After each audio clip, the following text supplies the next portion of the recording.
এখন যে অধ্যায়টি পাঠ করব সেটি হচ্ছে ৮৬ নির্বাচন। ১৯৮৪ সালের ২৮শে ফেব্রুয়ারি ছাত্রলীগ নেতা সেলিম ও দেলোয়ার নিহত হওয়ার পর বঙ্গবন্ধু কন্যা শেখ হাসিনা অনেক চেষ্টা করেও আর ছাত্র আন্দোলন করতে পারলেন না। ইতোমধ্যে সামরিক স্বৈরাচার জেনারেল হোসাইন মোহাম্মদ এরশাদ পাকাপোক্তভাবে রাষ্ট্রীয় ক্ষমতাকে নিজের সম্পূর্ণ নিয়ন্ত্রণে নিয়ে যায়। যদিও এরই মাঝে নীরবে নিঃশব্দে বেগম খালেদা জিয়ার নেতৃত্ব বিএনপি উল্লেখযোগ্য একক রাজনৈতিক শক্তিতে প্রতিষ্ঠিত হল। এরশাদ তার ক্ষমতাকে নিরঙ্কুশ করেই ১৯৮৬তে সংসদ নির্বাচনের ঘোষণা ও প্রস্তাব দেন। এরশাদের প্রস্তাবিত সংসদ নির্বাচনে অংশগ্রহণ করা না করার বিষয় নিয়ে দেশের রাজনৈতিক মহল ও নেতাদের মধ্যে ব্যাপক আলাপ আলোচনা শুরু হলে বেগম খালেদা জিয়া এবং তার দল বিএনপির পক্ষ থেকে এরশাদের নির্বাচনী ফাঁদে পা না দিয়ে এরশাদ হটাও আন্দোলন করার প্রস্তাব দেয়। তখন জননেত্রী বঙ্গবন্ধু কন্যা শেখ হাসিনার সাথে গুলশানের জনৈক ব্যবসায়ী এস.আই. চৌধুরীর গুলশানের বাসায় তৎকালীন ডিজিডিএফআই, যার পূর্ণাঙ্গ নাম director general of defence force intelligent, brigadier Mahmudul হাসানের সাথে গোপন বৈঠক হয়। ব্রিগেডিয়ার মাহমুদুল হাসান জেনারেল এরশাদের পক্ষ থেকে ব্যক্তিগতভাবে শেখ হাসিনাকে নির্বাচনে অংশগ্রহণ করার অনুরোধ করেন এবং নির্বাচনী সকল ব্যয়ভার বহন করার প্রতিশ্রুতি দিলে শেখ হাসিনা আন্দোলনের অংশ হিসেবে নির্বাচনে অংশগ্রহণ করার পক্ষে মত দেন। এই পরিস্থিতিতে দেশের বামপন্থী রাজনৈতিক নেতৃবৃন্দ, বিশেষত কমিউনিস্ট পার্টির প্রয়াত সাধারণ সম্পাদক কমরেড ফরহাদের প্রচেষ্টায় খালেদা জিয়া এবং শেখ হাসিনার মতপার্থক্য এই কৌশলে কমিয়ে আনা হয় যে নির্বাচনে শুধুমাত্র দুই নেত্রী, যারা হলেন খালেদা জিয়া ও শেখ হাসিনা, এছাড়া আর কেউ দাঁড়াবে না।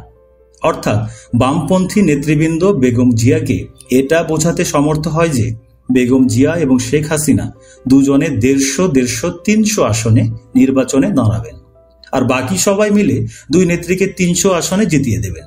তাহলে গণতান্ত্রিকভাবে নির্বাচনের মাধ্যমে সামরিক স্বৈরাচার জেনারেল এরশাদকে ক্ষমতাচ্যুত করা যাবে এবং তাতে করে রাজনৈতিক দলসমূহের মধ্যে বিভেদ এবং অনৈক্য সৃষ্টি হবে না।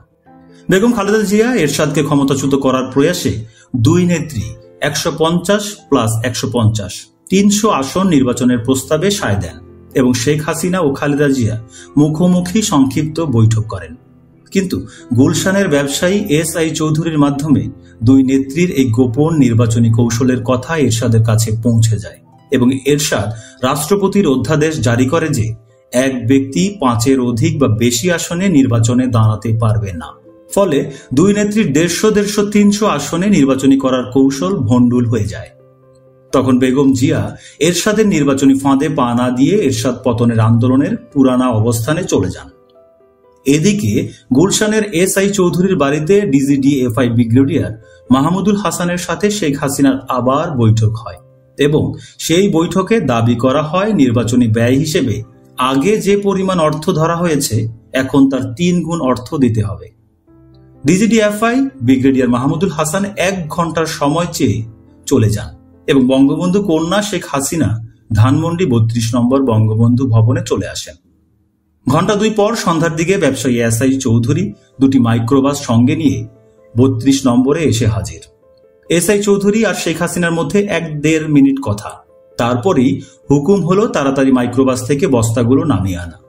সঙ্গে সঙ্গে মাইক্রোবাস থেকে মুখ সেলাই করা মোট ৯টি নতুন বস্তা নামিয়ে বঙ্গবন্ধু ভবনের নিচতলায় লাইব্রেরি আর বেডরুমের মাঝে যে মাস্টার বাথরুম, সেই বাথরুমে রাখা হলো।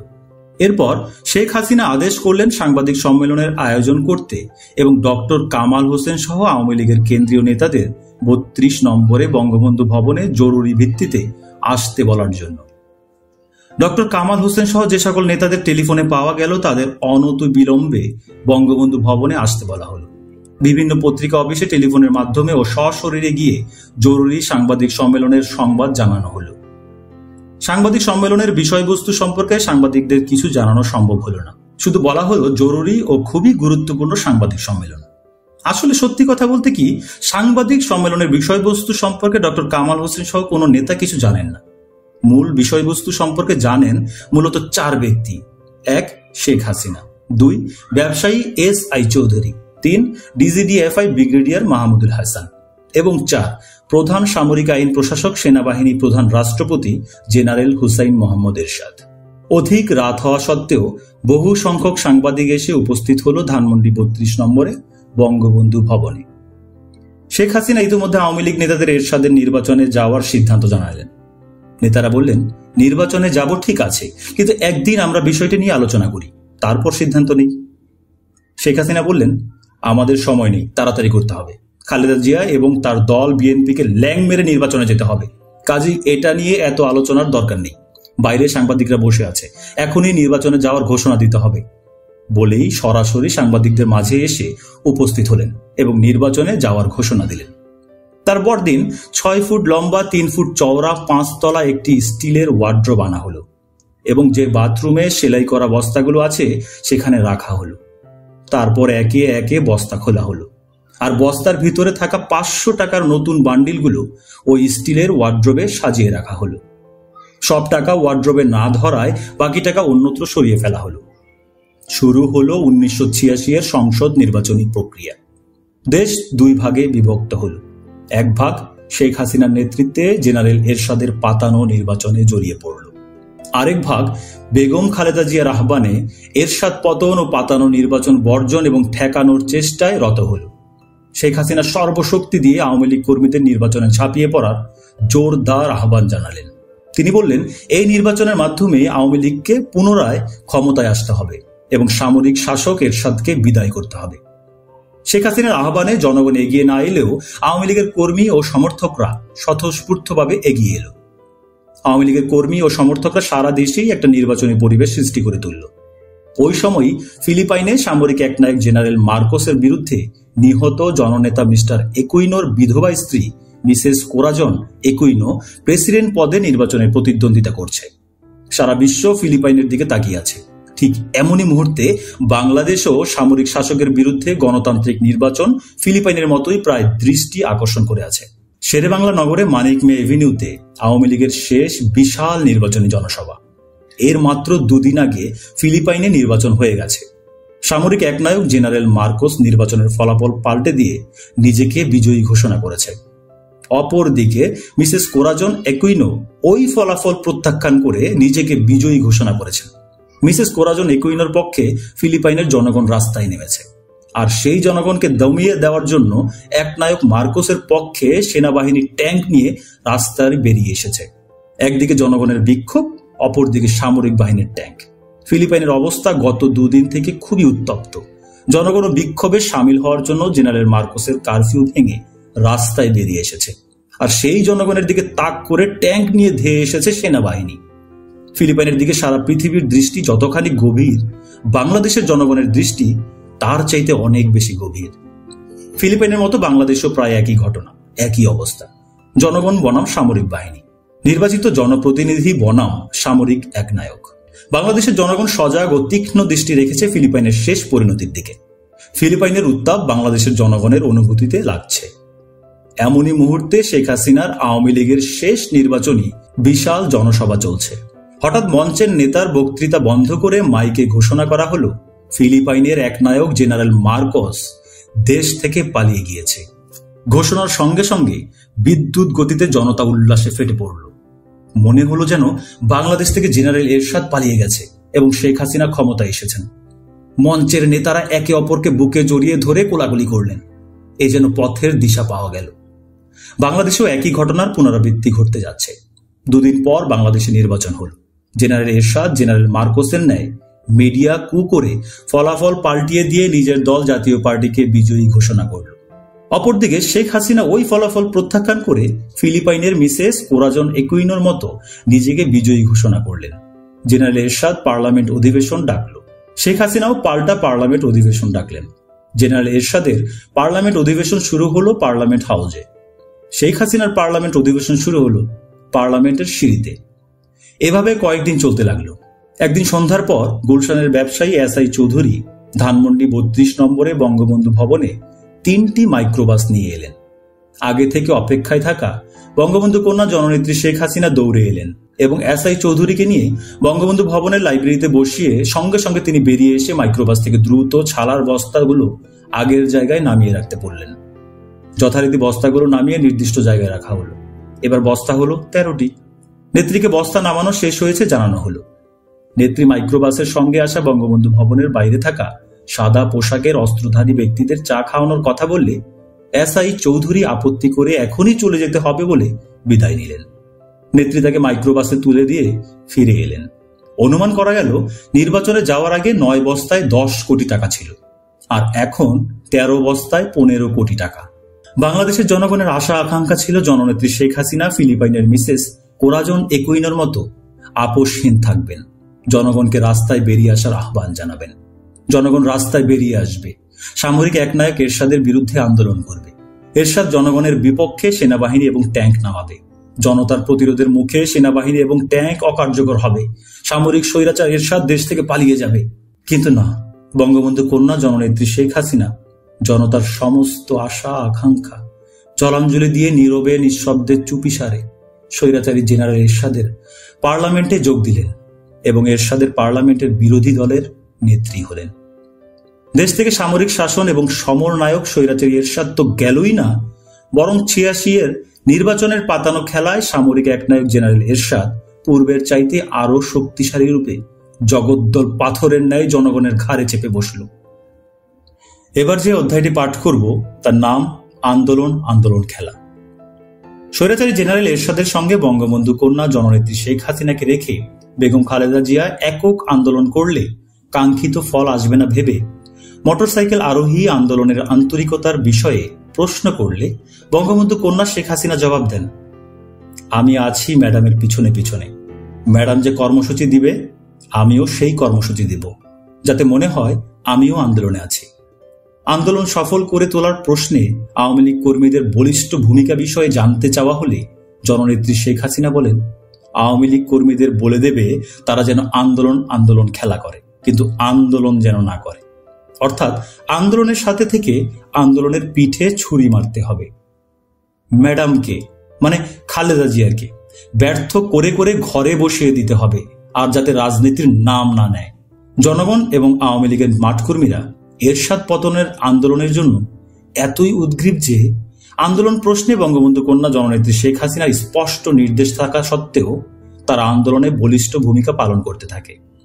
যখন আওয়ামী লীগের কর্মীদের কাছে জননেত্রী শেখ হাসিনার আন্দোলন না করার গোপন নির্দেশ পৌঁছানো হলো, তখন আওয়ামী লীগ কর্মীরা সভানেত্রী শেখ হাসিনার মুখ থেকে সরাসরি এই নির্দেশ শুনতে চাইল। কিন্তু বঙ্গবন্ধু কন্যা শেখ হাসিনার পক্ষে সরাসরি এই নির্দেশ দেওয়া সম্ভব হলো না। ফলে আন্দোলনের নেতৃত্ব দিতে থাকলেন বেগম খালেদা জিয়া, আর জীবন দিতে থাকল নূর হোসেন সহ আওয়ামী লীগ কর্মীরা। এখন যে অধ্যায়টি পাঠ করব তার নাম 86-র পার্লামেন্ট ভেঙে দেওয়া।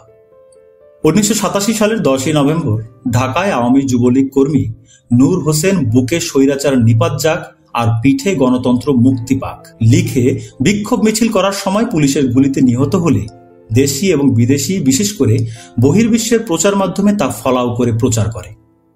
ফলে সামরিক একনায়ক হুসাইন মোহাম্মদ এরশাদ খুবই অসন্তুষ্ট এবং রাগান্বিত হন। আওয়ামী লীগের কর্মীদের আন্দোলনে বলিষ্ঠ ভূমিকা থাকায় এরশাদ মনে করেন যে শেখ হাসিনা তলে তলে কর্মীদের তার বিরুদ্ধে লেলিয়ে দিয়েছেন। তিনি এই বলে মন্তব্য করেন যে আমার খাবে আমার পড়বে, আবার আমার সাথে গাদ্দারি, শেখ হাসিনা গাদ্দারি করবে, আমার সাথে বেইমানি করবে, নাফরমানি করবে। আমি শেখ হাসিনাকে বিরোধী দলীয় নেত্রী বানিয়ে মন্ত্রীর মর্যাদা দিয়েছি, মন্ত্রীর চাইতে বেশি সুযোগ সুবিধা দিচ্ছি, দেশ চালনা থেকে শুরু করে সবকিছুতেই ভাগাভাগি করছি, আর তলে তলে আমার সাথে গাদ্দারি, নাফরমানি। আমি আর শেখ হাসিনাকে কোনো ভাগ দেব না, বিরোধী দলের নেত্রীও রাখবো না। জননেত্রী বঙ্গবন্ধু কন্যা বিরোধী দলের নেত্রী শেখ হাসিনা ব্যবসায়ী এসআই চৌধুরী এবং ডিজিডিএফআই মাহমুদুল হাসানের মাধ্যমে এরশাদকে আন্দোলনে তার অনাগ্রহ, অনিচ্ছা এবং আন্দোলনের নামে আন্দোলনের সাথে সম্পৃক্ত থেকে পিছন থেকে ছুরি মেরে আন্দোলনকে ভণ্ডুল করে দেওয়ার বিষয়টা অনেক বোঝাবার চেষ্টা করেছেন। কিন্তু এরশাদ নাছোড়বান্দা। তার এক কথা, আন্দোলনের নামে পিছন থেকে আন্দোলনকে ছুরি মারতে হবে না, আন্দোলনের বিরুদ্ধে আমাকে প্রকাশ্যে সরাসরি সমর্থন দিতে হবে, নইলে আমি পার্লামেন্টও রাখবো না, শেখ হাসিনাকেও বিরোধী দলীয় নেত্রী রাখবো না। বিরোধী দলীয় নেত্রী থাকতে হলে এবং মন্ত্রীর মর্যাদা সহ অন্যান্য সকল প্রকার সুযোগ সুবিধা পেতে হলে আমাকে কোনো প্রকার রাগঢাক না করে ঢালাওভাবে সমর্থন করতে হবে। শেখ হাসিনা কৌশলগত কারণে প্রকাশ্যে সরাসরি ঢালাওভাবে জেনারেল এরশাদকে সমর্থন করতে অক্ষমতা প্রকাশ করলে অবশেষে এরশাদ 1988 সালে মাত্র 2 বছর আগে গড়া তার নীল নকশার পার্লামেন্ট ভেঙে দেয় এবং নতুন করে দ্বিতীয়বার তার নীল নকশার পার্লামেন্ট নির্বাচন দিয়ে জাসদের আসম রবকে পার্লামেন্টে বিরোধী দলের নেতা বানান। এবার যে অধ্যায়টি পাঠ করব তার নাম এরশাদ পতন ও তত্ত্বাবধায়ক সরকার। জনতা স্বৈরাচারী এরশাদ বিরোধী আন্দোলনে সর্বোচ্চ ত্যাগ স্বীকারে প্রস্তুত হয় এবং বেগম জিয়া ভেতরে ভেতরে জনতার মাঝে আপোষহীন নেত্রী রূপে প্রতিষ্ঠিত হন। অবস্থা বেগতিক দেখে শেখ হাসিনার বেগম খালেদা জিয়ার আন্দোলনের সাথে পুরোপুরি সম্পৃক্ত হওয়া ছাড়া কোনো গত্যান্তর থাকে না। আগে থেকেই আওয়ামী লীগের মাঠ কর্মীরা এরশাদ হটাও আন্দোলনে তাদের বলিষ্ঠ ভূমিকা বজায় রেখেছে। এখন শেখ হাসিনা বাধ্য হয়ে আন্দোলনে আসায় আন্দোলন আরো বেগবান হয়েছে। জননেত্রী শেখ হাসিনা এবং দেশনেত্রী খালেদা জিয়া দুই নেত্রীর আন্দোলন প্রসঙ্গে বৈঠক হলো। আন্দোলন আরো তুঙ্গে উঠল। দুর্বার গণ আন্দোলন চলতে থাকলো। স্বৈরাচার সামরিক একনায়ক জেনারেল এরশাদ কারফিউ জারি করল। সেনাবাহিনীকে জনগণের বিপক্ষে রাস্তায় নামাল, কিন্তু জনগণকে দমানো গেল না। জনগণ ইস্পাত দৃঢ় ঐক্য গড়ে জেনারেল এরশাদের কারফিউ ভাঙল, সেনাবাহিনীর সাথে সংঘর্ষ শুরু করল। সারা দেশে স্ফুলিঙ্গের মতো আন্দোলনের আগুন ছড়িয়ে পড়ল। ছাত্র, যুবক আর জনতার আন্দোলনের মুখে বিশ্ব বেহায়া স্বৈরাচারী এরশাদের সকল কূটকৌশল আর শক্তি পরাস্ত হতে থাকল। জেনারেল এরশাদ ছাত্র নেতাদের ক্রয় করার জন্য শত কোটি টাকা খরচ করল এবং জেলখানা থেকে দাগি অপরাধীদের ছাড়িয়ে এনে কোটি কোটি টাকা আর অস্ত্র দিয়ে আন্দোলন দমানোর ব্যবস্থা করল। এই দাগি অপরাধীরাই 1990 সালের 27শে নভেম্বর ঢাকা বিশ্ববিদ্যালয় লাইব্রেরির পূর্ব দক্ষিণ কোণায় দূর থেকে গুলি করে ডক্টর মিলনকে হত্যা করল। ডক্টর মিলন নিহত হওয়ার সঙ্গে সঙ্গে ছাত্র জনতার আন্দোলন দাবানলের রূপ নিল। আন্দোলন নতুন মোড় নিল, ঠিক যেমন 1969-এ আসাদ হত্যার পর হয়েছিল। অনির্দিষ্টকালের হরতাল ও কারফিউতে দেশের সমস্ত কিছু অচল। চলছিল শুধু পিকেটিং, মিছিল, টিয়ার গ্যাস আর গুলি। এখন যে অধ্যায়টি পাঠ করব এর নাম এরশাদ পতন, সেনাবাহিনীর ভূমিকা। সেনাবাহিনীর উচ্চপদস্থ অফিসারগণ সেনাবাহিনী প্রধান লেফটেন্যান্ট জেনারেল নুরুদ্দিন খানকে সেনাবাহিনীর উচ্চপদস্থ অফিসারদের একটি গোপন বৈঠক করতে বাধ্য করল এবং সেই বৈঠকে প্রেসিডেন্ট জেনারেল এরশাদকে আর সমর্থন না করার সিদ্ধান্ত হয়। সেনাবাহিনী প্রধান লেফটেন্যান্ট জেনারেল নুরুদ্দিন খানকে বৈঠকের এই সিদ্ধান্ত প্রেসিডেন্ট এরশাদকে জানিয়ে দেওয়ার দায়িত্ব দিলে তিনি এই দায়িত্ব পালনে অপারগতা প্রকাশ করলে নবম ডিভিশনের GOC major general Abdus Salam বৈঠকের এই সিদ্ধান্ত প্রেসিডেন্ট এরশাদকে জানিয়ে দেওয়ার দায়িত্ব নেন এবং বৈঠক থেকে সোজা ঢাকা সেনাভবনে গিয়ে প্রেসিডেন্ট এরশাদকে সেনাবাহিনীর উচ্চপদস্থ অফিসারদের বৈঠকে তাকে আর সমর্থন না করার সিদ্ধান্তের কথা স্পষ্ট জানিয়ে দেন। তখন স্বৈরাচারী হোসেন মোহাম্মদ এরশাদ সম্পূর্ণ হতবিহ্বল হয়ে পড়ে এবং তারপরই পদত্যাগ করার সিদ্ধান্ত নেয়। এই পদত্যাগের সিদ্ধান্ত কার্যকরী করার জন্য প্রথম উপরাষ্ট্রপতি মওদুদ আহমেদ পদত্যাগ করেন এবং সুপ্রিম কোর্টের প্রধান বিচারপতি শাহাবুদ্দিন আহমেদ উপরাষ্ট্রপতি হন। তারপর রাষ্ট্রপতি জেনারেল এরশাদ উপরাষ্ট্রপতি বিচারপতি শাহাবুদ্দিন আহমেদের কাছে পদত্যাগ করলে উপরাষ্ট্রপতি শাহাবুদ্দিন আহমেদ অস্থায়ী রাষ্ট্রপতি হন এবং তার নেতৃত্বে তত্ত্বাবধায়ক সরকার গঠন করে 1981 সালের 27শে ফেব্রুয়ারি জাতীয় সংসদের নির্বাচন দেন। বাংলাদেশের ইতিহাসে এই প্রথম দেশের সবকটি রাজনৈতিক দল স্বাধীন, মুক্ত এবং স্বেচ্ছায় স্বতঃস্ফূর্তভাবে রাষ্ট্রপতি বিচারপতি শাহাবুদ্দিন আহমেদের নেতৃত্বে গঠিত তত্ত্বাবধায়ক সরকারের অধীনে জাতীয় সংসদ নির্বাচনে অংশগ্রহণ করে। নির্বাচনী প্রক্রিয়া দ্রুত এবং জোরদারভাবে এগিয়ে চলছে। নির্বাচনে অংশগ্রহণকারী সকল দল প্রার্থী মনোনয়ন চূড়ান্ত করেছে। দেশের জনগণও এই প্রথম মুক্ত, স্বাধীন এবং নিরপেক্ষভাবে আমার ভোট আমি দেব, যাকে খুশি তাকে দেয়ার দৃঢ় মনোভাব নিয়ে আগামী 27শে ফেব্রুয়ারি 1991 সাল ভোট দেবার স্বতঃস্ফূর্ত সিদ্ধান্ত নেয়। সারা দেশে চলে ব্যাপক নির্বাচনী প্রচারাভিযান। পোস্টার আর দেয়াল লিখনে ভরে গেছে সমস্ত জায়গা। দিবারাত্রি চলছে মিছিল, মিটিং। আওয়ামী লীগ এবং বিএনপি মূলত এই দুটি দলের মধ্যে তীব্র নির্বাচনী প্রতিদ্বন্দ্বিতা হবে। বিএনপি ও আওয়ামী লীগ এই দুটি দলের কোথায় কে জেতে কে হারে বলা কঠিন। এরই মধ্যে এক সাংবাদিক সম্মেলনে জননেত্রী বঙ্গবন্ধু কন্যা আওয়ামী লীগ সভানেত্রী শেখ হাসিনা বললেন, বিএনপি 10টির বেশি সিট পাবে না, অর্থাৎ বিএনপি 300 আসনের মধ্যে 10টি আসনে বিজয়ী হবে এবং 290 আসনে পরাজিত হবে। স্কুল, কলেজ, অফিস, আদালত, ঘরে বাইরে, মাঠে ঘাটে সর্বত্র নির্বাচনী আলোচনা আর প্রচারণা। এক কথায় নির্বাচনী প্রচারণা এখন তুঙ্গে। আজ 10ই ফেব্রুয়ারি ধানমন্ডি বঙ্গবন্ধু ভবনের একটি কক্ষে রুদ্ধদ্বার বৈঠক বসল। সামনে 27শে ফেব্রুয়ারি নির্বাচন। এই নির্বাচন উপলক্ষেই আজকের বৈঠক। এই বৈঠকের আলোচনায় মোটরসাইকেল আরোহী যুক্তি দিয়ে বুঝিয়ে বলল, আওয়ামী লীগ ক্ষমতায় যাবে না। আগামী 27শে ফেব্রুয়ারি নির্বাচনে আওয়ামী লীগ পরাজিত হবে এবং জননেত্রী বঙ্গবন্ধু কন্যা শেখ হাসিনা ঢাকার 2টি আসনেই পরাজিত হবেন। বৈঠকে উপস্থিত রবিউল আলম চৌধুরী ক্ষিপ্ত হয়ে বললেন, মিয়া আওয়ামী লীগ ক্ষমতায় যাবে না মানে কি? আওয়ামী লীগ তো ক্ষমতায় যেই আছে। ওই যে পাশের ঘরে বসে আছে হোম সেক্রেটারি, সংস্থাপন সচিব, পররাষ্ট্র সচিব। অন্য পাশের ঘরে বসে আছে পুলিশের আইজি। একটু আগে এসেছিল সেনাবাহিনী প্রধান জেনারেল নুরুদ্দিন খান। তারপরও বলে না আওয়ামী লীগ ক্ষমতায় যাবে না, শেখ হাসিনা প্রধানমন্ত্রী হবে না। মোটরসাইকেল আরোহী বলে, সেক্রেটারিরা যতই বসে থাকুক, সেনাপ্রধান যতই সালাম দিয়ে যাক, 27শে ফেব্রুয়ারি নির্বাচনে জিতে আওয়ামী লীগের ক্ষমতায় যাওয়ার সম্ভাবনা খুবই কম। এই কথা বলার সঙ্গে সঙ্গে বৈঠকে উপস্থিত জননেত্রী বঙ্গবন্ধু কন্যা শেখ হাসিনা ক্রুদ্ধ স্বরে বলেন, তুমি এখনই বের হয়ে যাও, আর আসবা না। বের হয়ে যেতে যেতে মোটরসাইকেল আরোহী বলে, নেত্রী, আপনি বের করে দিলে আমি বেরিয়ে যেতে বাধ্য। তবে যা বললাম আর কদিন পরেই তা আপনি বুঝবেন। 1991-এর 27শে ফেব্রুয়ারি শুধু বাংলাদেশের নির্বাচনী ইতিহাসে নয়, উপমহাদেশের নির্বাচনী ইতিহাসে এক নজিরবিহীন দৃষ্টান্ত স্থাপন করে নরনারী নির্বিশেষে জনগণ হাসতে হাসতে নিজেদের ভোটাধিকার প্রয়োগ করল। ভোট গণনায় দেখা গেল আওয়ামী লীগ পরাজিত হল। ঢাকার 2 আসনেই জননেত্রী বঙ্গবন্ধু কন্যা শেখ হাসিনা বিপুল ভোটে ব্যক্তিগতভাবে পরাজিত হলেন। বেগম খালেদা জিয়া ও তার বিএনপি নির্বাচনে বিজয়ী হলেন। জননেত্রী বঙ্গবন্ধু কন্যা শেখ হাসিনা নির্বাচনী ফলাফল প্রত্যাখ্যান করে বললেন, ভোটে সূক্ষ্ম কারচুপি হয়েছে, আর সূক্ষ্ম কারচুপির মাধ্যমেই আমাকে পরাজিত করা হয়েছে। আমি এই ফলাফল মানি না এবং বেগম জিয়া সরকার গঠন করলে আমি 1 মিনিটও খালেদা জিয়াকে সুস্থ থাকতে দেব না। এবার যে অধ্যায়টি পাঠ করব এর নাম পদত্যাগ নাটক। হঠাৎ জননেত্রী বঙ্গবন্ধু কন্যা শেখ হাসিনা সাংবাদিকদের কাছে ঘোষণা করলেন, তিনি আওয়ামী লীগের সভানেত্রী পদ থেকে পদত্যাগ করছেন। সংশ্লিষ্ট সকল মহলে এই পদত্যাগের ঘটনা আলোড়ন সৃষ্টি করল। আওয়ামী লীগের কেন্দ্রীয় কমিটির নেতারা তো হতবাক।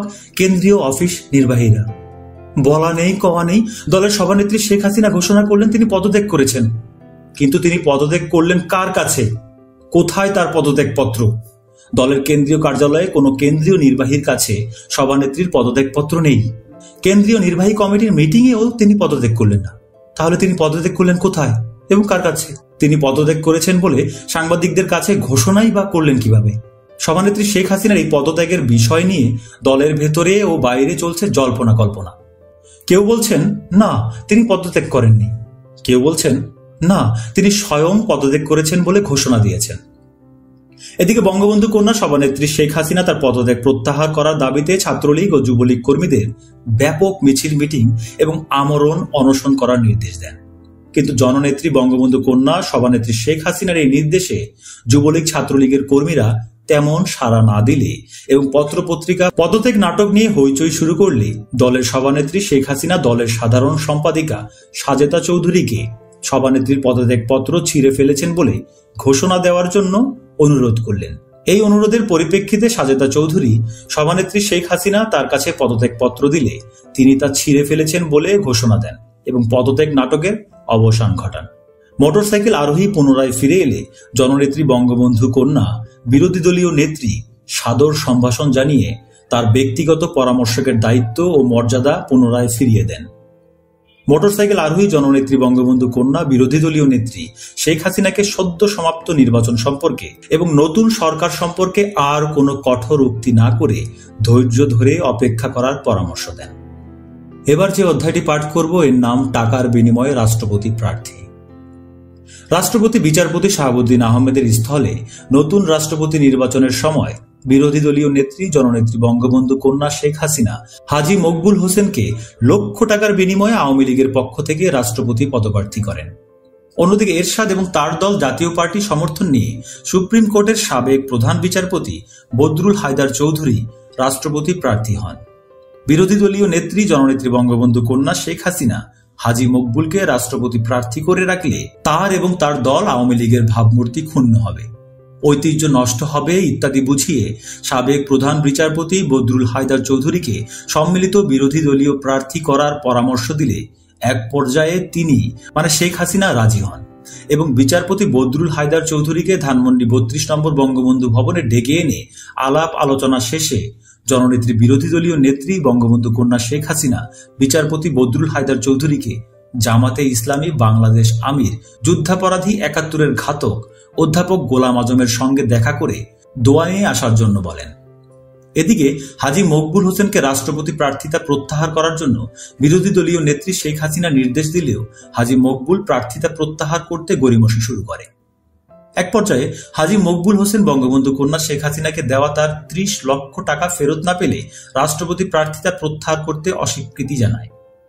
তখন জননেত্রী বিরোধী দলীয় নেত্রী বঙ্গবন্ধু কন্যা শেখ হাসিনা ধানমন্ডি ৩২ নম্বরে বঙ্গবন্ধু ভবনে লোক দিয়ে হাজী মকবুল হোসেনকে ডেকে এনে প্রথমে ধমকে জিজ্ঞেস করেন তার মতো মকবুলের মতো লোকের পক্ষে আওয়ামী লীগের রাষ্ট্রপতি প্রার্থী হওয়া সাজে কিনা। তারপর বলেন, আমি শেখ হাসিনা আপনার মতো লোককে আওয়ামী লীগের রাষ্ট্রপতি প্রার্থী করে বিরল সম্মান ও মর্যাদার অধিকারী করেছি। এটা কি আপনার জন্য যথেষ্ট নয়? তাছাড়া নির্বাচনে তো জিতবেন না, রাষ্ট্রপতি তো হতেই পারবেন না, এখন সম্মানের সাথে চুপচাপে বসে পড়েন। হাজী মকবুল আমতা আমতা করতে থাকলে বঙ্গবন্ধু কন্যা শেখ হাসিনা বলেন, আপনি যা করেছেন, যা দিয়েছেন, ভবিষ্যতে আমি তা মনে রাখবো এবং পুষিয়ে দেব। এই নিয়ে আর উচ্চবাচ্য করে ভবিষ্যৎ খোয়াবেন না। নিঃশব্দে পদত্যাগ করে আমার প্রতি আনুগত্য দেখান। অতঃপর আওয়ামী লীগের রাষ্ট্রপতি প্রার্থী মকবুল হোসেন ভবিষ্যতের আশায় প্রার্থিতা প্রত্যাহার করে জননেত্রী বঙ্গবন্ধু কন্যা শেখ হাসিনার প্রতি আনুগত্য প্রকাশ করে। এবার যে অধ্যায়টি পাঠ করব এর নাম জাহানারা ইমাম ও শেখ হাসিনা। বেগম খালেদা জিয়া বাংলাদেশের প্রধানমন্ত্রী এবং শেখ হাসিনা বিরোধী দলীয় নেত্রী। প্রধানমন্ত্রী বেগম খালেদা জিয়া এবং বিরোধী দলীয় নেত্রী শেখ হাসিনার মাঝে সহযোগিতা সম্প্রীতি দূরের কথা, বরং বৈরিতা এবং হিংসা আগের চেয়ে আরো তীব্র হল। এই সুযোগে স্বাধীনতা বিরোধী মৌলবাদী রাজনৈতিক দল জামাতে ইসলামী তাদের নেপথ্যের মূল নেতা যুদ্ধাপরাধী ঘাতক গোলাম আজমকে জামাতে ইসলামীর আমির বানায়।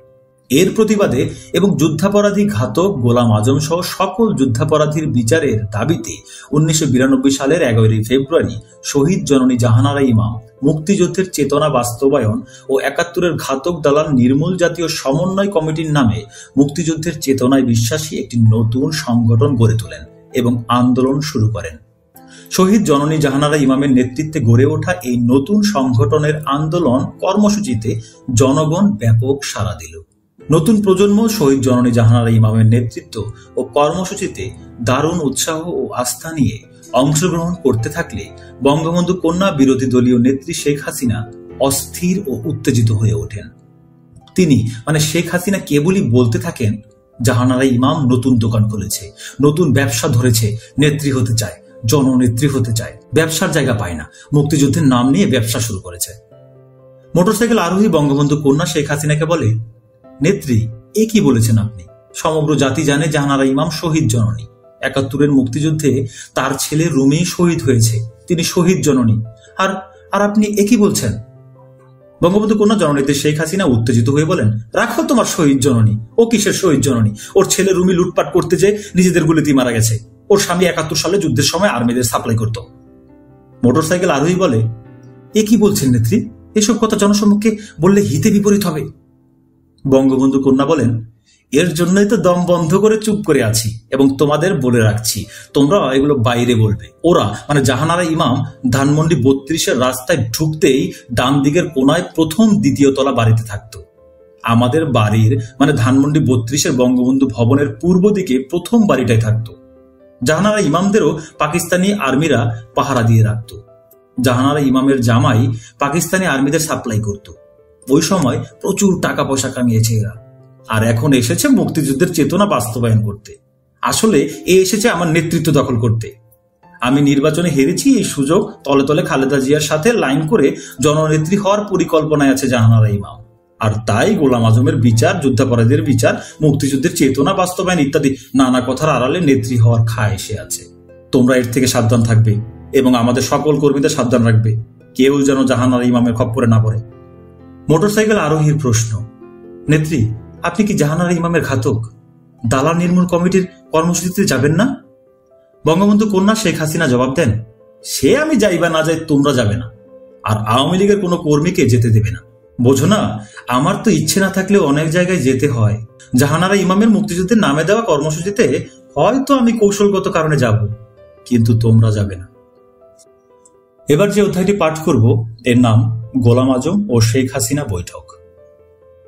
শহীদ জননী জাহানারা ইমাম মুক্তিযুদ্ধের চেতনা বাস্তবায়ন ও ৭১-এর ঘাতক দালাল নির্মূল জাতীয় সমন্বয় কমিটির আহ্বায়িকা হিসেবে ঘাতক গোলাম আজম সহ যুদ্ধাপরাধীদের বিচারের জন্য গণ আদালত গঠন করেন। ১৯৯২ সালের ২৬শে মার্চ স্বাধীনতা দিবসে শহীদ জননী জাহানারা ইমামের সভাপতিত্বে গণ আদালত ঘাতক যুদ্ধাপরাধী গোলাম আজমকে ১০টি অভিযোগে ফাঁসির রায় দেয়। গণ আদালতের দেওয়া গোলাম আজমের ফাঁসির এই রায় কার্যকরী করার জন্য শহীদ জননী জাহানারা ইমাম সরকারের কাছে আহ্বান জানালে এবং গণ আদালতে এই রায় কার্যকর করার দাবিতে আন্দোলনের কর্মসূচি দিলে যুদ্ধাপরাধী ঘাতক গোলাম আজম শেখ হেলাল উদ্দিনের ইন্দিরা রোডের বাসায় বিরোধী দলীয় নেত্রী জননেত্রী বঙ্গবন্ধু কন্যা শেখ হাসিনার সাথে গোপন বৈঠকে বসে। এই বৈঠকের সিদ্ধান্ত হয় ঘাতক গোলাম আজম ও তার দল জামাতে ইসলামী আর বিএনপির লেজুর বৃত্তি না করে শেখ হাসিনা ও আওয়ামী লীগকে সর্বতোভাবে সমর্থন ও সাহায্য সহযোগিতা করবে এবং শেখ হাসিনার নেতৃত্বে আওয়ামী লীগের সাথে মিলে খালেদা জিয়া ও বিএনপি সরকার পতনের আন্দোলন করবে। বিনিময়ে জননেত্রী বঙ্গবন্ধু কন্যা শেখ হাসিনা যুদ্ধাপরাধী ঘাতক গোলাম আজমের ফাঁসি কার্যকর করার দাবিতে শহীদ জননী জাহানারা ইমামের নেতৃত্বে গড়ে ওঠা গণ আন্দোলন এবং গণ আদালত নস্যাৎ ও বানচাল করার দায়িত্ব নেন। সেই থেকে ঘাতক গোলাম আজম আর বঙ্গবন্ধু কন্যা শেখ হাসিনার মাঝে গড়ে ওঠে গোপন নিবিড় ঐক্য ও সম্পর্ক। এখন যে অধ্যায় পাঠ করব এর নাম ১৯৯২-এর হিন্দু মুসলিম রায়ট। ১৯৯২ সালের ডিসেম্বর মাসের প্রথম সপ্তাহ। বাংলাদেশের প্রধানমন্ত্রী বেগম খালেদা জিয়া সার্কের চেয়ারম্যান। সার্কভুক্ত ৭টি রাষ্ট্রের শীর্ষ সম্মেলন ঢাকায়। ৭ জাতির শীর্ষ সম্মেলনের দিন, ক্ষণ, স্থান নির্ধারণ করা হয়েছে। সার্কের চেয়ারপারসন হিসেবে বেগম খালেদা জিয়া শীর্ষ সম্মেলন উদ্বোধন করবেন। শীর্ষ সম্মেলন উপলক্ষে কোনো কোনো রাষ্ট্রের সরকার প্রধানগণ আসতেও শুরু করেছে। ভারতের প্রধানমন্ত্রী নরসিমা রাও এখনও ঢাকায় পৌঁছাননি। এরই মধ্যে ভারতে বাবরি মসজিদকে কেন্দ্র করে সাম্প্রদায়িক দাঙ্গা বা হিন্দু মুসলিম রায়ট শুরু হলো। সঙ্গে সঙ্গে বিরোধী দলীয় নেত্রী আওয়ামী লীগ সভানেত্রী বঙ্গবন্ধু কন্যা শেখ হাসিনা জরুরি ভিত্তিতে মোটরসাইকেল আরোহীকে ডাকলেন। মোটরসাইকেল আরোহী ২৯ নং মিন্টু রোডে বিরোধী দলীয় নেত্রী শেখ হাসিনার বাসায় উপস্থিত হলে বাবুর্চি বীরেশ দৌড়ে এসে খবর দেয় যে আম্মা আপনাকে এখনই ধানমন্ডি ৩২-এ বঙ্গবন্ধু ভবনে যেতে বলেছেন। মোটরসাইকেল আরোহী ৩২-এ পৌঁছলে সঙ্গে সঙ্গে জননেত্রী শেখ হাসিনা তাকে বঙ্গবন্ধু ভবনের লাইব্রেরি রুমে ডেকে বলেন, সারা দেশে হিন্দু মুসলিম রায়ট লাগিয়ে দাও। মোটরসাইকেল আরোহী বলে, এটা ঠিক হবে না। নেত্রী বলেন, ঠিক বা ঠিক তোমার ভাবতে হবে না, রায়ট লাগাতে বলেছি, তুমি লাগাও। মোটরসাইকেল আরোহী বলে, আপনি এটা বলেন কি? আমি আরো রাত দিন পরিশ্রম করে পাড়ায় মহল্লায় যুবকদের সতর্ক করে রেখেছি যাতে যাতে করে হিন্দুদের উপর কোনো প্রকার আক্রমণ না হয়, আর আপনি বলছেন রায়ট লাগিয়ে দিতে। নেত্রী বলেন, হ্যাঁ আমি বলছি, তুমি রায়ট লাগাও। মোটরসাইকেল আরোহী বলেন, না নেত্রী, এটা নীতি বিরুদ্ধ কাজ। নেত্রী রাগান্বিত হয়ে বলেন, রাখো তোমার নীতি ভীতি, আমি যা বলছি তাই করো। আমি তোমার নেত্রী না তুমি আমার নেতা। আমাকে যদি নেত্রী মানো তাহলে আমি যা বলবো তাই করতে হবে। মোটরসাইকেল আরোহী বলেন, আপনি তো আমাদের নেত্রী, আপনি যা বলবেন তাই তো শিরোধার্য। তবে তবে হিন্দুদের উপর আক্রমণ করলে হিন্দুরা আর এদেশে থাকবে না, সবাই চলে যাবে। আর এই হিন্দুরা তো আমাদেরই লোক, আমাদেরই রিজার্ভ ভোটার। নেত্রী বলেন, রাখো, যাবে কোথায়? যাবার জায়গা নেই, তুমি রায়ট লাগাও। মোটরসাইকেল আরোহী বলে, হিন্দুরা ভারতে চলে গেলে ভারত থেকে যে মুসলমান আসবে সে মুসলমানের সবাই হবে ধানের শীষ, মানে বিএনপি। এটা কি ভেবে দেখেছেন নেত্রী?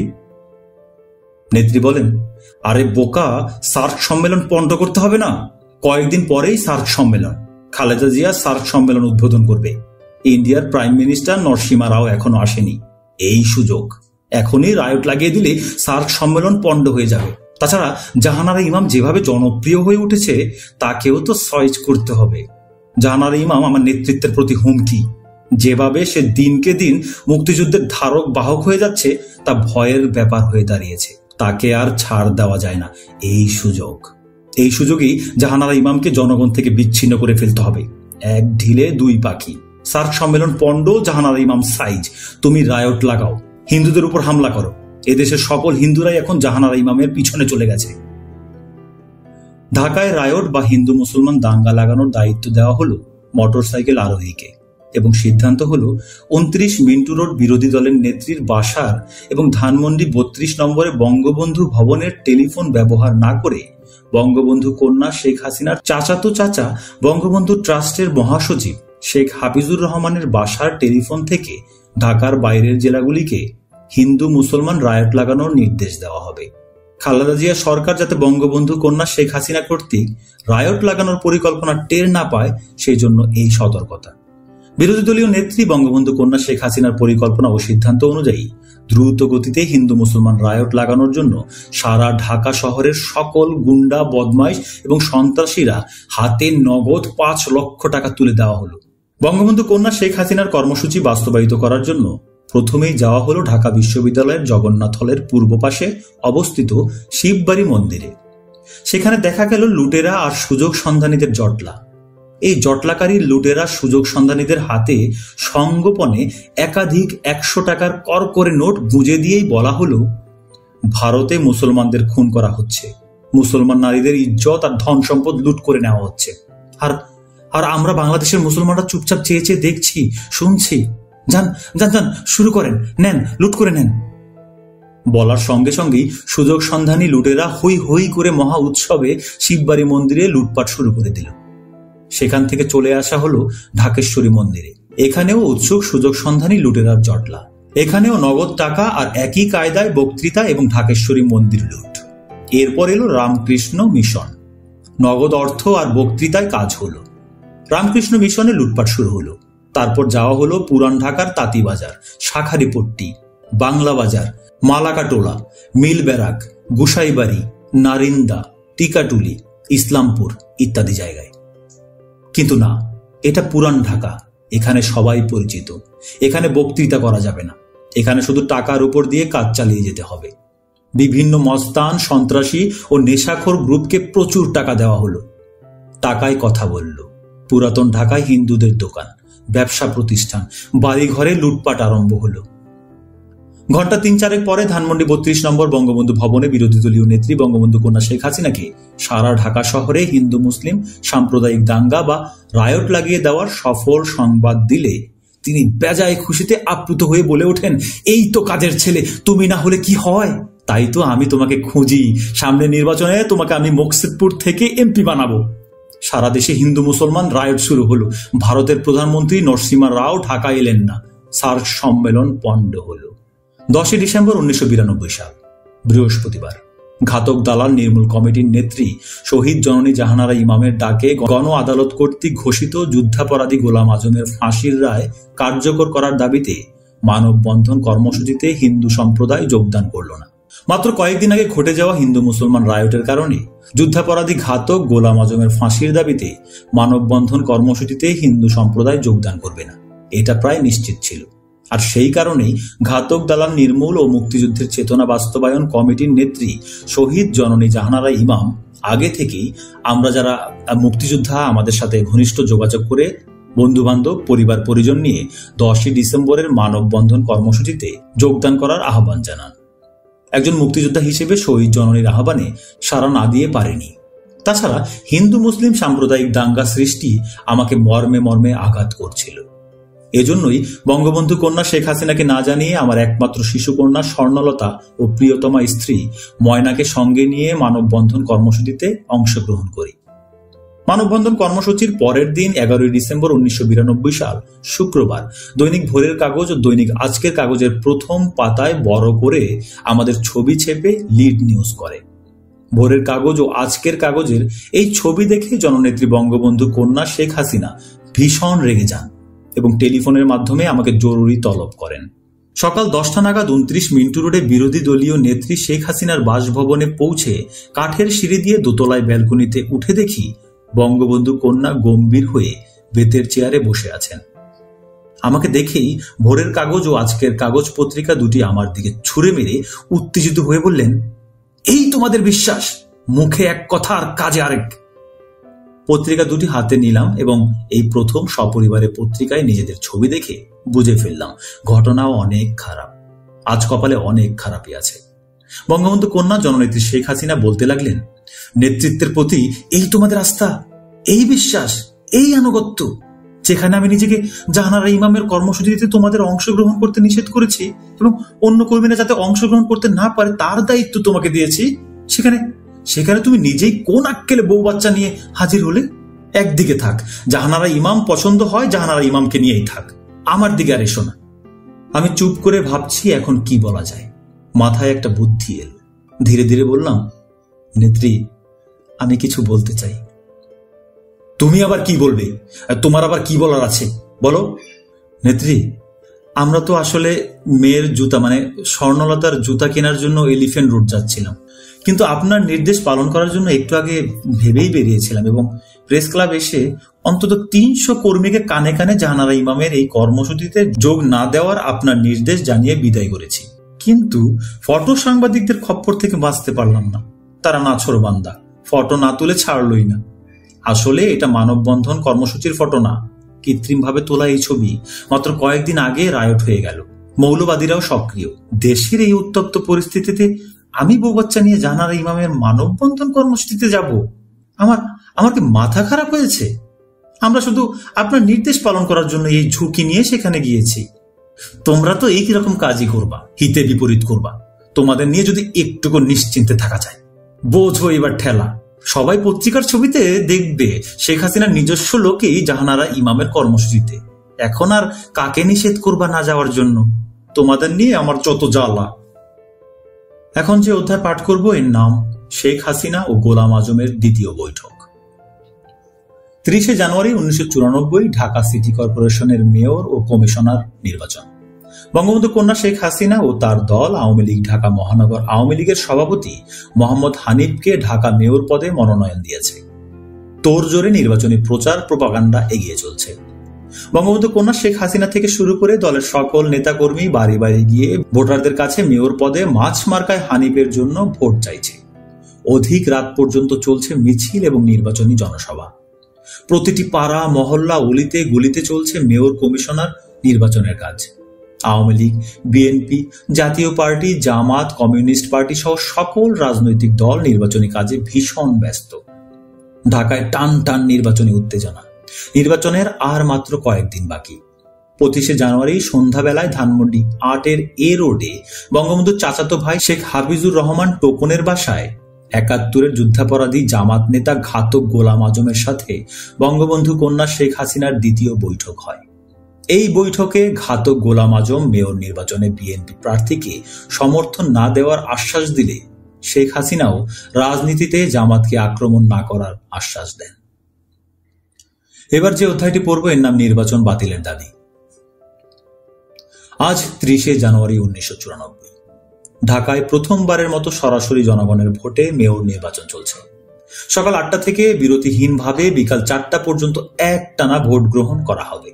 গত রাতেই জননেত্রী শেখ হাসিনা নির্দেশ দিয়েছেন আজ 30 জানুয়ারি সকাল 6টায় 29 মিন্টু রোডে তার বাসায় হাজির হওয়ার জন্য। নির্দেশ মোতাবেক নেত্রীর বাসায় সকাল 6:45টায় হাজির হয়েছি। বঙ্গবন্ধু কন্যা ঘুম থেকে উঠলেন, একসঙ্গে নাস্তা করলেন। তারপর সকাল 6:45টায় তার লাল রঙের নিশান পেট্রোল জিপ গাড়িতে করে আমাদের সঙ্গে নিয়ে বেরিয়ে পড়লেন।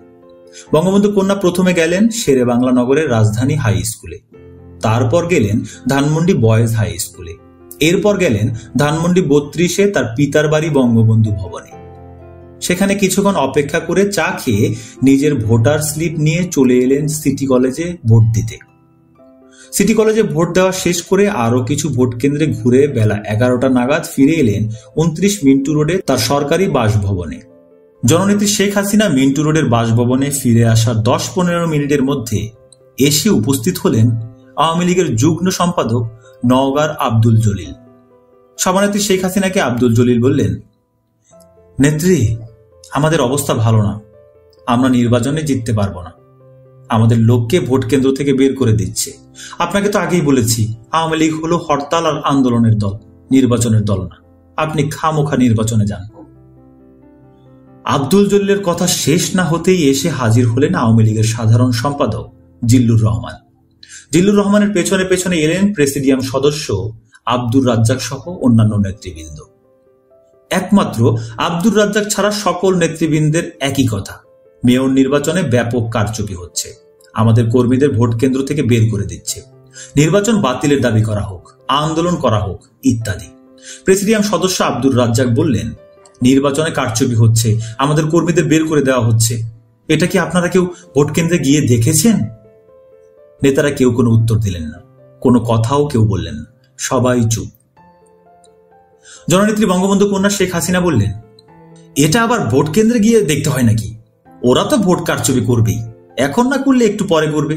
কাজেই আমাদের নির্বাচন বাতিলের দাবি করতে হবে এবং এই ইস্যু নিয়ে বিএনপি সরকার পতন আন্দোলন করতে হবে, খালেদা জিয়া সরকারের পতন ঘটাতে হবে।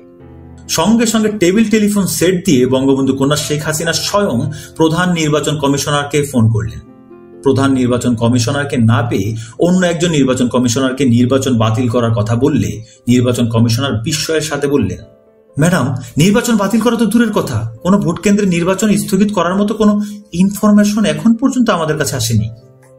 জবাবে জননেত্রী শেখ হাসিনা বললেন, আমার কাছে ইনফরমেশন আছে নির্বাচন কারচুপি হচ্ছে, আমি বলছি নির্বাচন বাতিল করেন। নির্বাচন কমিশনার বললেন, ম্যাডাম, আপনি কাইন্ডলি বলেন কোন কেন্দ্রে কারচুপি হচ্ছে, আমরা অবশ্যই তার ব্যবস্থা নেব। বঙ্গবন্ধু কন্যা শেখ হাসিনা বললেন, চিফ ইলেকশন কমিশনারকে বলবেন আমাকে ফোন করতে। এ কথা বলে ফোন রেখে দিলেন। এরপর প্রায় প্রতি ঘন্টায় ঘন্টায় নির্বাচন কমিশনে নির্বাচন বাতিল করার দাবি জানিয়ে ফোন করা শুরু হলো। বিকেল 4টা নাগাদ একবার প্রধান নির্বাচন কমিশনার জননেত্রী শেখ হাসিনা নির্বাচন বাতিলের দাবির জবাবে বললেন, ম্যাডাম, আমি ইতিমধ্যে প্রয়োজনীয় ব্যবস্থা নিয়েছি, সামান্য গোলযোগের কারণে আমি কয়েকটি ভোট কেন্দ্রের ভোট স্থগিত করেছি। শেখ হাসিনা পুনরায় নির্বাচন বাতিলের দাবি করলে প্রধান নির্বাচন কমিশনার বলেন, ম্যাডাম, আমি নির্বাচন কমিশনে বসে নেই, আমি সরাসরি ভোট কেন্দ্রে গিয়ে নিজেই নির্বাচন পর্যবেক্ষণ করছি। আপনি নিশ্চিন্ত থাকুন, যে কোনো প্রয়োজনীয় সিদ্ধান্ত নিতে আমি মোটেই পিছপা হব না। হ্যাঁ, আপনি নির্বাচন বাতিলের সিদ্ধান্ত নিন, আমি পরে আবার ফোন করব বলেই জননেত্রী শেখ হাসিনা ফোন রেখে দিলেন। এরপর প্রায় 15 বার ফোন করেও নির্বাচন কমিশনারকে পাওয়া গেল না, কিন্তু রাত 10টার সময় প্রধান নির্বাচন কমিশনারকে পাওয়া গেল। প্রধান নির্বাচন কমিশনার ফোন ধরতেই বঙ্গবন্ধু কন্যা শেখ হাসিনা উচ্চ স্বরে বললেন, কি হলো, নির্বাচন বাতিলের ঘোষণা দিলেন না? প্রধান নির্বাচন কমিশনার বললেন, ম্যাডাম, আমাদের কাছে যে ফলাফল এসেছে তাতে মেয়র পদে মাঝমার্কায় মোহাম্মদ হানিফ বিপুল ভোটে এগিয়ে রয়েছে, এখন আমরা কি নির্বাচন বাতিল ঘোষণা করব? শেখ হাসিনা বললেন, জি জি, কি বললেন? হ্যাঁ ম্যাডাম, এখন পর্যন্ত প্রাপ্ত ফলাফল অনুযায়ী মেয়র পদে মাঝমার্কায় মোহাম্মদ হানিফ বিপুল ভোটে এগিয়ে রয়েছে এবং মোহাম্মদ হানিফের মেয়র হওয়া প্রায় নিশ্চিত। আমরা কি এই নির্বাচনী ফলাফল বাতিল করব? তাই নাকি? না না না না, বাতিল করবেন কেন? আপনি খেয়াল রাখবেন যাতে এই ফলাফল উল্টে না যায়, আমি পরে আবার আপনার সাথে যোগাযোগ করব। এরপর জননেত্রী Sheikh Hasina table telephone set বন্ধ করে উপস্থিত সকলকে উদ্দেশ্য করে বললেন, শুনলেন তো, হানিফ নাকি মেয়র হয়ে যাচ্ছে, এখন তো আমাদের নির্বাচন বাতিলের দাবি করা ঠিক হবে না, কি বলেন? জিল্লুর রহমান বললেন, দেখেন এটা আবার কোন চাল। আব্দুর রাজ্জাক বললেন, নেত্রী, নির্বাচন কমিশনে আমার একজন ঘনিষ্ঠ লোক আছে, আমি তার কাছে যেয়ে সঠিক খবর নিয়ে আসি। সভানেত্রী শেখ হাসিনা বললেন, তাই যান, আপনারা সকলেই যান, যার যেখানে লোক আছে সেখান থেকে সঠিক খবরটা সংগ্রহ করেন। রাত তখন 12টা, সবাই চলে গেল, একমাত্র আব্দুর রাজ্জাক ছাড়া আর কোনো নেতাই রাতে আর ফিরে এলেন না। রাত 1:30টার দিকে আব্দুর রাজ্জাক মিন্টু রোডে এসে বললেন, সভানেত্রী, হানিফ তো মেয়র হয়ে গেছে, নির্বাচন কমিশনে দেশি বিদেশি সমস্ত নিউজ মিডিয়াতে হানিফের মেয়র হওয়ার ফলাফল পাঠিয়ে দিয়েছে, এখন হানিফ বেসরকারিভাবে ঢাকার মেয়র। সভানেত্রীকে সংবাদটা দিতে হয়। আপনি বসেন বলে উপরে গেলাম। সভানেত্রী শেখ হাসিনা ডিশ এন্টিনায় হিন্দি ফিল্ম দেখছিলেন। তাকে আব্দুর রাজ্জাকের আসার সংবাদ এবং হানিফের বেসরকারিভাবে মেয়র হওয়ার সংবাদ দিলে তিনি বলেন, হানিফের কপাল ভালো। আব্দুর রাজ্জাক দেখা করতে চায় জানালে শেখ হাসিনা বলেন, ধুর, ছবিটা জমে উঠেছে, এই সময় দেখা টেকা হবে না, তুমি বলে দাও আমি ঘুমিয়ে পড়েছি। তথাস্তু নেত্রী বলে নিচে এসে আব্দুর রাজ্জাককে বলা হলো, আপনি চলে যান, নেত্রী ঘুমিয়ে পড়েছেন, আজ আর উঠবেন না। আব্দুর রাজ্জাক চলে গেলে এরপর ফোন এলো প্রেসিডিয়াম সদস্য আব্দুস সামাদ আজাদের। সভানেত্রীকে সামাদ আজাদের ফোনের কথা বলা হলে তিনি ওই একই কথা বলেন, ধুর, সিনেমাটা জমে উঠেছে, বলে দাও ঘুমিয়ে গেছি। এরপর থেকে যেই ফোন করুক বলে দেবে ঘুমিয়ে গেছি। এরপর থেকে বিরোধী দলীয় নেত্রী শেখ হাসিনা যে রুমে বসে ডিশ অ্যান্টিনায় হিন্দি ফিল্ম দেখছেন, সেই রুম থেকেই হ্যান্ডসেট দিয়ে যেই ফোন করেছে তাকেই বলে দেওয়া হচ্ছে নেত্রী ঘুমাচ্ছেন। এই নিয়ে আবার জননেত্রী শেখ হাসিনা এবং উপস্থিত হিন্দি ফিল্ম দর্শকদের মাঝে হাসির রোল পড়ে গেল। এখন যে অধ্যায়টি পাঠ করব এর নাম শেখ হাসিনা এবং হানিফ। পরদিন বিকেলবেলা বঙ্গবন্ধু কন্যা জননেত্রী শেখ হাসিনা বললেন, কিরে, এত লোক আসে যায়, এত ফুলের তোড়া, ফুলের মালা, কিন্তু হানিফকে দেখছি না। এখন পর্যন্ত একটা ফোনও করলো না, ব্যাপারটা কি? ঠিক আছে তো, না ভাগ্যা টিকে গেল? এই মেয়র হওয়ার লোভেই কিন্তু হানিফ স্বৈরাচারী জেনারেল এরশাদের জাতীয় পার্টিতে যোগ দিয়েছিল। এরশাদের কাছে চান্স না পেয়ে হানিফ মেয়র হওয়ার জন্য আবার আমার কাছে ফিরে এসেছে। আমি 1,37,00,000 টাকা খরচ করে হানিফকে মেয়র করেছি। তাড়াতাড়ি খোঁজ খবর নাও, ফোন করো এবং একজন হানিফের বাড়ি গিয়ে দেখো আসল ব্যাপারটা কি। সদ্য নির্বাচিত মেয়র মোহাম্মদ হানিফের বাসায় ফোন করে বলা হলো জননেত্রী বিরোধী দলীয় নেত্রী বঙ্গবন্ধু কন্যা শেখ হাসিনা হানিফ ভাইয়ের সঙ্গে কথা বলবেন। জবাবে মিসেস হানিফ বললেন, তিনি অসুস্থ, এখন কথা বলতে পারবেন না। বললেন, শীঘ্রই হানিফের বাসায় যাও, দেখো গিয়ে ঘটনা খারাপ। তখন সন্ধ্যা হয়ে আসছে। মেয়র হানিফের বাড়ি ছুটে যাওয়া হলো। মেয়র হানিফ তখন 10-12 জন লোকের সঙ্গে বসে কথা বলছেন। সেখানেই শোনা গেল বিকেলে লালবাগে বিএনপির পরাজিত কমিশনার প্রার্থী আব্দুল আজিজ গুলি করে 7 জন লোককে হত্যা করেছে। জননেত্রী শেখ হাসিনা কথা বলতে চেয়েছেন বলায় মেয়র হানিফ বললেন, নেত্রীকে আমার সালাম দিও, বলো আমার শরীরটা খুব খারাপ, আমি কথা বলতে পারছি না, শুধু লালবাগের খুনের জন্য আমি ওনাদের সাথে কথা বলছি। মেয়র হানিফের বাসা থেকে সোজা মিন্টু রোডে এসে বঙ্গবন্ধু কন্যাকে লালবাগের বিএনপি কমিশনার প্রার্থী আজিজ কর্তৃক 7 জনকে খুন করার সংবাদ দিলে বঙ্গবন্ধু কন্যা খুশিতে জিন্দেগি জিন্দেগি গান গাইতে থাকেন আর নাচতে থাকেন। এরপর যে অধ্যায়টি পাঠ করব এর নাম রুমালে গ্লিসারিন। পরদিন সকালে লালবাগে নিহত 7 জনের লাশ ঢাকা মেডিকেল কলেজ হাসপাতালের মর্গে দেখতে যাওয়ার আগে বঙ্গবন্ধু কন্যা হাসিনা বলতে থাকেন, আমার রুমালে একটু গ্লিসারিন মেখে দাও। ওই যে নায়িকারা অভিনয়ের সময় গ্লিসারিন দিয়ে চোখের পানি বের করে কান্নার অভিনয় করে না, আমার রুমালে ওই রকমের গ্লিসারিন লাগিয়ে দাও, যাতে আমি লাশ দেখে রুমাল ধরতেই চোখে পানি এসে যায়। একজন বলল, গ্লিসারিনের দরকার নেই, শুধু চোখে রুমাল ধরে রাখবেন, তাতেই মনে হবে আপনি কাঁদছেন, আর আমরা ফটো সাংবাদিক ভাইদের বলে দেব ছবির নিচে আপনি কাঁদছেন ক্যাপশন লাগিয়ে দিতে। হাসপাতালের মর্গে নিহত 7 জনের লাশ দেখে বঙ্গবন্ধু কন্যা শেখ হাসিনা চোখের রুমাল ধরলে সঙ্গে সঙ্গে সাংবাদিকগণ অসংখ্য ছবি তুলল। ছবি তোলা শেষে বঙ্গবন্ধু কন্যা গাড়িতে উঠলেন, গাড়ি চলতে শুরু করল। তখনও বঙ্গবন্ধু কন্যা শেখ হাসিনার চোখের রুমাল। গাড়ির চালক ড্রাইভার জালাল বলল, আপা এখন রুমাল নামান, ফটো সাংবাদিক নেই। গাড়ির সকল আরোহী হেসে উঠল। জননেত্রী শেখ হাসিনা বললেন, ঠিক মতো দেখছো তো, কোনো ফটো সাংবাদিক নেই তো? না, নেই। তাহলে আমি এবার রুমাল নামাই। এবার যে অধ্যায়টি পাঠ করব এর নাম আজ আমি বেশি খাবো। 29 নম্বর মিন্টু রোডের বাসায় এসে বঙ্গবন্ধু কন্যা শেখ হাসিনা বললেন, ময়না, খাওয়া দাওয়া বেশি করে এনেছো তো? লাশ দেখে এসেছি, লাশ, আজ আমি বেশি করে খাবো। তারপর তিনি জিন্দেগি জিন্দেগি গাইতে গাইতে নাচতে লাগলেন। সত্যি সত্যি তিনি অস্বাভাবিক রকমের বেশি খেলেন।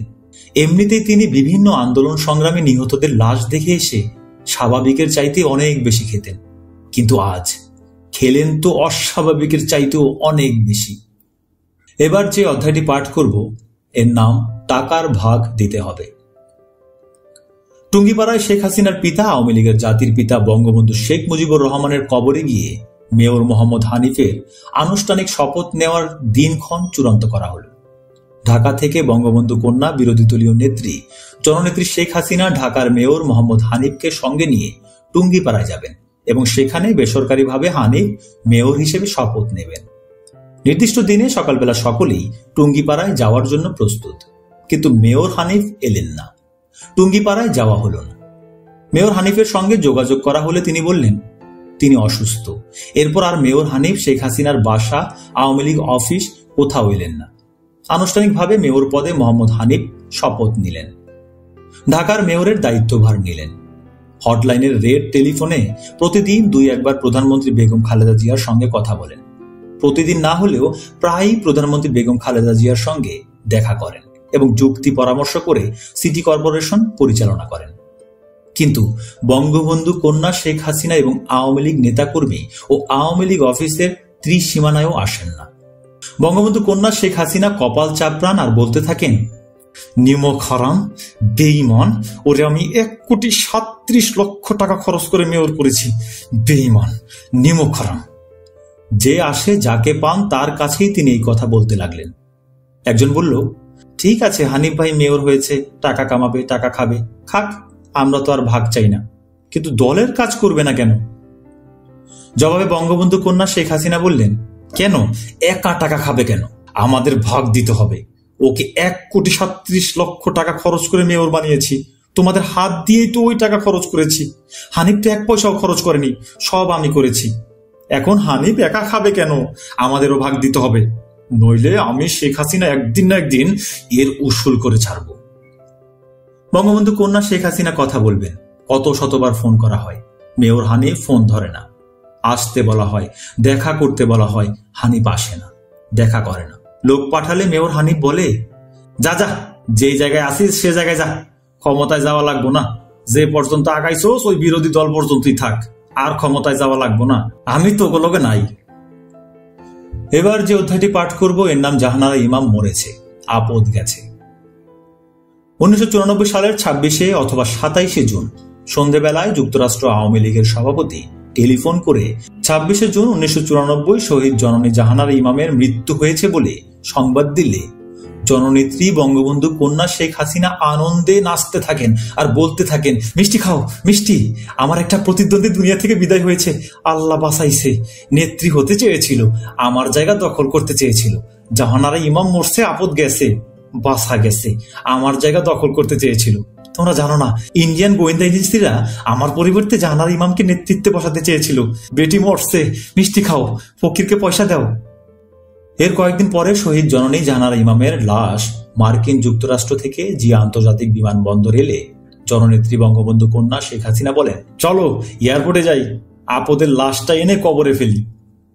এরপর জননেত্রী শেখ হাসিনা তার লাল রঙের নিশান পেট্রোল জিপে করে বিমানবন্দরের উদ্দেশ্যে রওনা হলেন। যেতে যেতে বলতে লাগলেন, বেটি আমারে অসম্ভব জ্বালাইছে, ওর মরা মুখ দেখতে ইচ্ছে করে না, কিন্তু না যেহেতু উপায় নেই, পলিটিক্সের ব্যবসায় ইচ্ছে না থাকলেও করতে হয়। বঙ্গবন্ধু কন্যা শেখ হাসিনা বিমানবন্দরের রানওয়ে পর্যন্ত গেলেন ঠিকই, কিন্তু শহীদ জননী জাহানারা ইমামের লাশের ধারে কাছেও গেলেন না। এখন যে অধ্যায়টি পাঠ করব এর নাম শেখ হাসিনার ট্রেনে গুলি। 1994 সালের 22 সেপ্টেম্বর বৃহস্পতিবার জননেত্রী বঙ্গবন্ধু কন্যা শেখ হাসিনা বিমানযোগে যশোর হয়ে খুলনা এলেন এবং বিকেলে শহীদ হাদিস পার্কের জনসভায় ভাষণ দিলেন। রাত্রে নেত্রীর চাচাতো ভাই শেখ নাসেরের বড় ছেলে শেখ হেলালের বাড়িতে খেলেন এবং থাকলেন।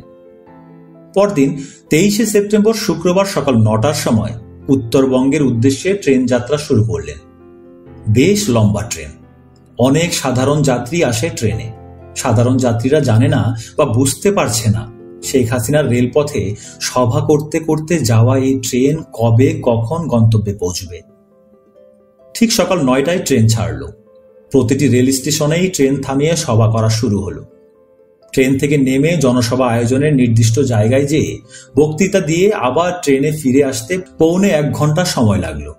এভাবে প্রতিটা রেল স্টেশনে গড়ে প্রায় 1 ঘন্টা সময় ব্যয় হতে থাকলো। দিন পেরিয়ে রাত হয়ে গেল। শেখ হাসিনার সঙ্গে ঢাকা থেকে নিয়ে আসা প্রায় ডজন খানেকেরও বেশি সাংবাদিক এই ট্রেনে রয়েছে। ট্রেনের শেষের দিকে একটি ভিভিআইপি স্পেশাল কামরায় বা কম্পার্টমেন্টে জননেত্রী বিরোধী দলীয় নেত্রী শেখ হাসিনা। এই কম্পার্টমেন্টের সামনে এবং পেছনে ঢাকা থেকে নিয়ে আসা শেখ হাসিনার নিরাপত্তায় নিয়োজিত স্পেশাল ব্রাঞ্চ পুলিশের 12 জন সদস্য। তার পরের কম্পার্টমেন্টে সাংবাদিকগণ। এরপর সবগুলো কম্পার্টমেন্ট বা বগিগুলোতে সাধারণ যাত্রী। ট্রেনের এই অপ্রত্যাশিত দীর্ঘ বিলম্বে সাধারণ যাত্রী, নারী, পুরুষ আর শিশুদের ত্রাহি মধুসূদন অবস্থা। 6 ঘন্টার যাত্রাপথ 24 ঘন্টায়ও না ফুরানোর ফলে অনেক আগেই পানিসহ ট্রেনের সকল খাবার ফুরিয়ে নিঃশেষ হয়ে গেলে সাধারণ যাত্রীদের কষ্ট আর দুর্ভোগ সীমাহীন পর্যায়ে পৌঁছে। তৃষ্ণার্ত ক্ষুধার্ত শিশুদের কান্না আর আহাজারিতে অনেক সাধারণ যাত্রী পরিবার পরিজন নিয়ে গন্তব্যের আগেই ট্রেন থেকে নেমে পালিয়ে যায়। জননেত্রী শেখ হাসিনা তার সফর সঙ্গী এবং সাংবাদিকদের জন্য প্রায় প্রতিটি রেল স্টেশন থেকেই অফুরন্ত খাবার এবং বিশুদ্ধ পানির পর্যাপ্ত বোতল সরবরাহ করা হতে থাকে। সারাদিন জননেত্রী শেখ হাসিনা প্রায় 20টির মতো রেল স্টেশনে জনসভায় ভাষণ দেন। কোথায় কোথায় রেল স্টেশন ছাড়াই উৎসুক জনতা ট্রেন থামালে সেখানেও তিনি বক্তৃতা করেন। প্রতিটি জনসভাতেই ঢাকা থেকে আসা সাংবাদিকরা উপস্থিত হয়ে বঙ্গবন্ধু কন্যা হাসিনার বক্তৃতা লিপিবদ্ধ করতে থাকেন এবং শেখ হাসিনাও সাংবাদিকদের নজরে রাখেন। কিন্তু রাতের অন্ধকারে শেখ হাসিনা সাংবাদিকদের আর নজরে রাখতে পারেননি। ওদিকে শেখ হাসিনা বারবার একই বক্তৃতা দেওয়ায় সাংবাদিকদের তা মুখস্থ হয়ে যাওয়াতে অনেক সাংবাদিকই রাতের অন্ধকারে ট্রেন থেকে নেমে শেখ হাসিনার বক্তৃতা লিপিবদ্ধ করতে যায়নি। রাত তখন 11:17। শেখ হাসিনাকে বহনকারী ট্রেন ঈশ্বরদী রেল স্টেশনে পৌঁছার কিছু সময় বাকি রয়েছে।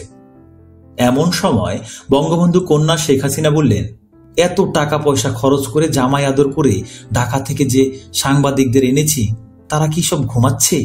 জনসভায় এত লোক হচ্ছে, আমি এত বক্তৃতা করছি, সাংবাদিকদের নজরে পড়ছে না তো? তোমরা একটু সাংবাদিকদের ঘুম ভাঙিয়ে জনসভায় পাঠাও যাতে পত্রপত্রিকায় ভালো নিউজ হয়। বঙ্গবন্ধু কন্যা শেখ হাসিনার বেতনভুক্ত ব্যাগ বহনকারী মদন মোহন দাস বলল, ডাইকা ঘুম ভাঙান লাগবো না, পিস্তল দিয়া রাউন্ড গুলি কইরা দিলেই সাংবাদিক ঘুম কই যাইব, লাফায়া ট্রেন থেকে নিচে বইরা যাইব। আলাউদ্দিনের প্রদীপ পাওয়ার মতো সঙ্গে সঙ্গে বঙ্গবন্ধু কন্যা শেখ হাসিনা তার বাবার ফুফাতো ভাইয়ের ছেলে বাহাউদ্দিন নাসিমকে বললেন, দে দে 2 রাউন্ড গুলি করে।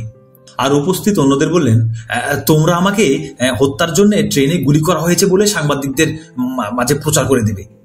ট্রেন ঈশ্বরদী প্ল্যাটফর্মে ঢোকার কয়েক মিনিট আগে বাহাউদ্দিন নাসিম ট্রেনের জানালা দিয়ে সাংবাদিকদের কম্পার্টমেন্ট লক্ষ্য করে পিস্তল দিয়ে 3 রাউন্ড গুলি ছুড়ল।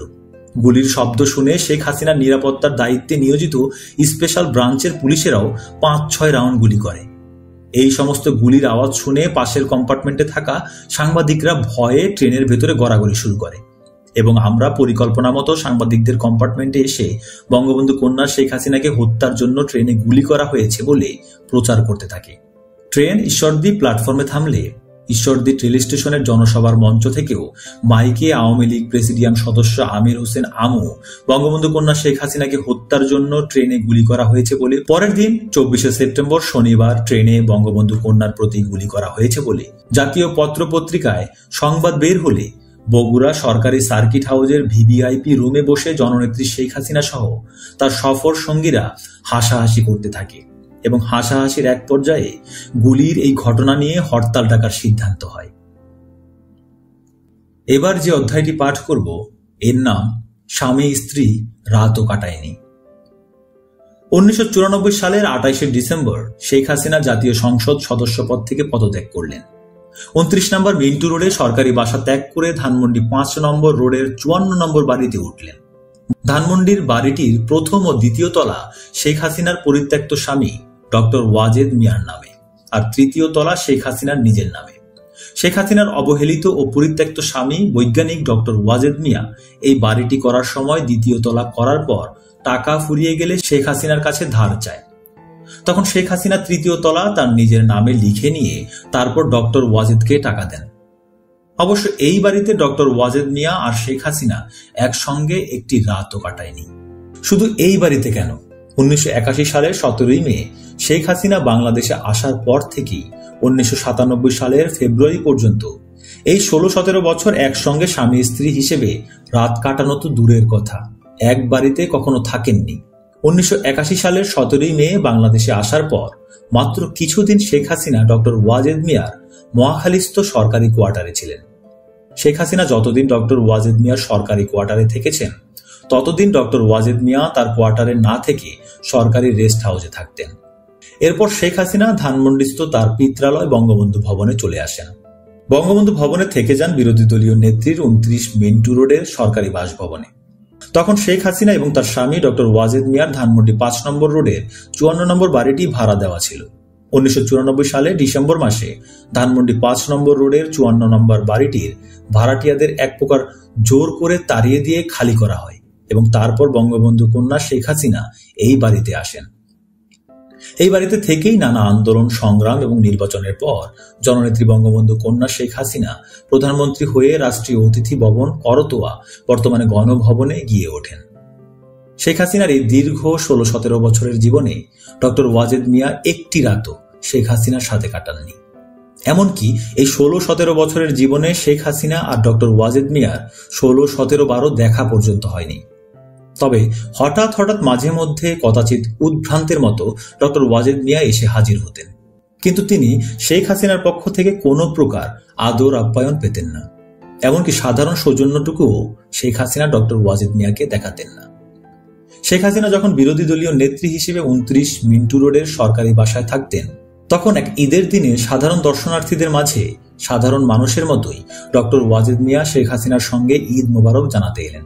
কিন্তু শেখ হাসিনা আগত সকলের কুশলাদি বিনিময় করলেও তার স্বামী ডক্টর ওয়াজেদের সাথে কোনো প্রকার কুশলাদি বিনিময় দূরে থাক, ভ্রুক্ষেপই করলেন না। এমনকি তাকে বসতে পর্যন্ত কেউ বললেন না। ডক্টর ওয়াজেদ মিয়া কিছুক্ষণ করুণভাবে ফ্যালফ্যাল করে শেখ হাসিনার দিকে তাকিয়ে থেকে ধীরে ধীরে ঘর থেকে বেরিয়ে লন থেকে অসহায়ের মতো হাঁটতে হাঁটতে গেটের বাইরে চলে গেলেন। একমাত্র শেখ হাসিনা আর তার খুবই ঘনিষ্ঠ কয়েকজন ছাড়া কেউ জানল না, বুঝল না এই ব্যক্তিটি কে। অনেকবার অসুস্থ হয়ে সোহরাওয়ার্দী হাসপাতাল সহ বিভিন্ন হাসপাতালে মাসাধিক কাল পড়ে থাকলেও শেখ হাসিনা একটিবারের জন্য তার স্বামী ডক্টর ওয়াজেদ মিয়াকে দেখতে যেতেন না।